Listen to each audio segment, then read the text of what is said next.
It was the day before Christmas in London.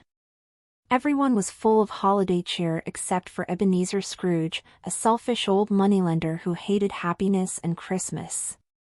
Working as a clerk in Scrooge's office was Bob Cratchit, a kind man who kept the spirit of Christmas in his heart.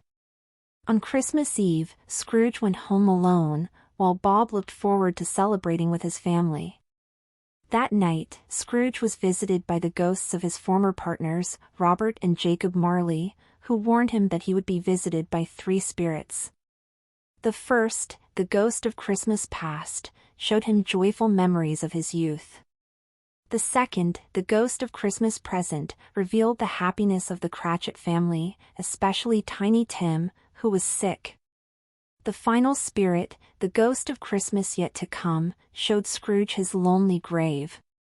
Realizing he could change, Scrooge awoke on Christmas morning, filled with joy.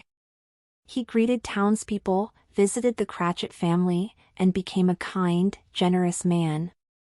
Tiny Tim lived, and every Christmas, Scrooge joined the Cratchits, celebrating the true spirit of the holiday.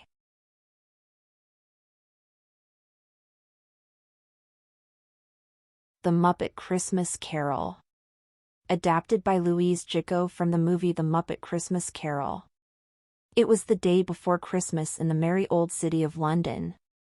Everyone was full of holiday cheer, from the carolers on the corner, to the street vendors with their carts.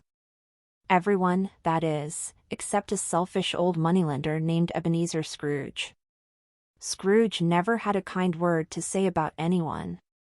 And he hated happiness and good cheer. Most of all, he hated Christmas. Christmas? Bah, humbug. Scrooge always said. Working as a clerk in Scrooge's office was one of the nicest souls in London, Bob Cratchit. He was as poor as Scrooge was rich, but Bob never complained. He always had a kind word for everyone. And he kept the spirit of Christmas in his heart all year long. On Christmas Eve, Scrooge went home at his usual time. He had no reason to leave early. There would be no Christmas celebration for him. Soon after Scrooge left, Bob Cratchit closed up the office and then went home as well. He was looking forward to a loving Christmas with his family. Ebenezer Scrooge had a cold supper and then sat in his parlor, staring at the fire. Suddenly, he heard a terrible moaning and clattering on the back stairs. And then, to his amazement, Scrooge saw the ghosts of his former partners, Robert and Jacob Marley, float into the room. "Beware," said Robert. "We were as mean and stingy in life as you are today. Now we are doomed to walk the earth in chains forever. You will be visited by three other ghosts tonight," added Jacob. "Learn well what they have to teach you. It is your only hope." With that, the ghosts disappeared. Certain that he had only imagined the ghostly visit, Scrooge went quickly to bed and fell into a deep sleep. When the clock struck 1, he was awakened by a bright, unearthly light. He jumped out of bed and fell to his knees in fear. Standing in the middle of the room was a small glowing figure. "I am the ghost of Christmas past," the figure said. "I have come to show you a Christmas long ago." The ghost of Christmas past took Scrooge's hand. Magically, the window opened, and Scrooge found himself being flown over the city of London. Soon, Scrooge and the ghost, invisible to all except each other, entered a large, pleasant room. A joyous Christmas party was underway. "Why, that's Fozziwig," Scrooge said. "I used to work for him. And there are my good friends, Robert and Jacob Marley." Scrooge smiled. "And there I am as a young man," Scrooge went on. As Scrooge watched his younger self talking to Fozziwig, a tear came to his eye. "I was so different then," he said sadly to the ghost of Christmas past. Then, without a word, the ghost disappeared. Scrooge found himself alone in his bedroom once again. But later that night, he was awakened by a second spirit, a jolly giant. "I am the ghost of Christmas present," the giant told Scrooge. "I will show you Christmas as it will be today."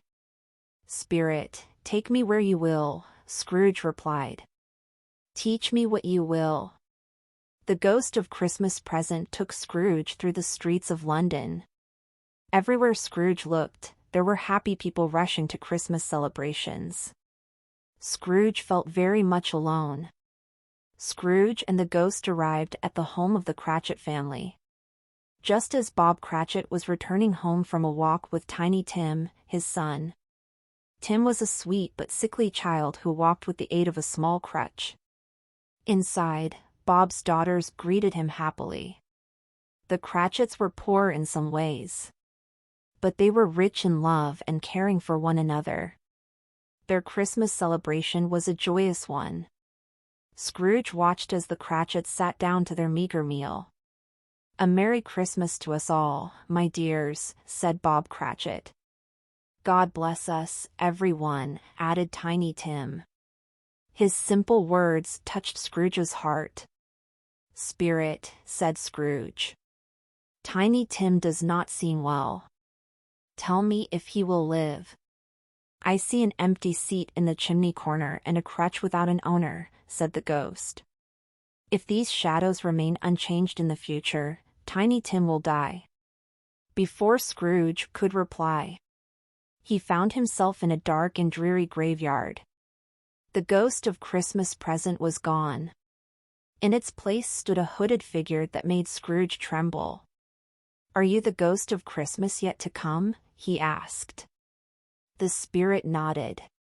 "Show me the future then," said Scrooge. "I am ready." The ghost pointed at a solitary gravestone. "Who is buried here, spirit?" Scrooge asked. "It is a lonely spot." But the spirit only pointed again. Scrooge crept closer to the stone and read the inscription. It said, Ebenezer Scrooge. "Oh no!" Scrooge cried. "Tell me, spirit, that I may change before it is too late.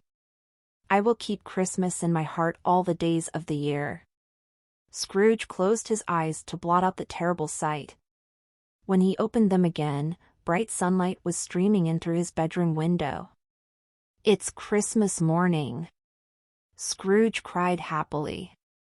"The spirits have done all their work in one night. And I will keep my promise, and hold Christmas in my heart all the days of the year." Ebenezer Scrooge dressed quickly and went outside to exchange Christmas greetings with the townspeople. Then he headed straight to Bob Cratchit's house, where he knocked briskly on the door. When Bob opened the door, he could not believe his eyes. There stood Scrooge, with a smile on his face and good cheer in his heart. The ghosts had done their work well.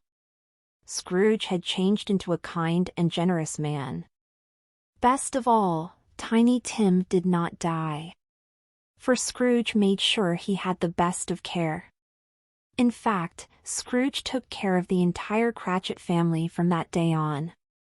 Every Christmas for many a year to come, Scrooge sat at the Cratchit table. And each year he listened happily as Tiny Tim recited a familiar blessing that now included Scrooge, too. God bless us, everyone. The end.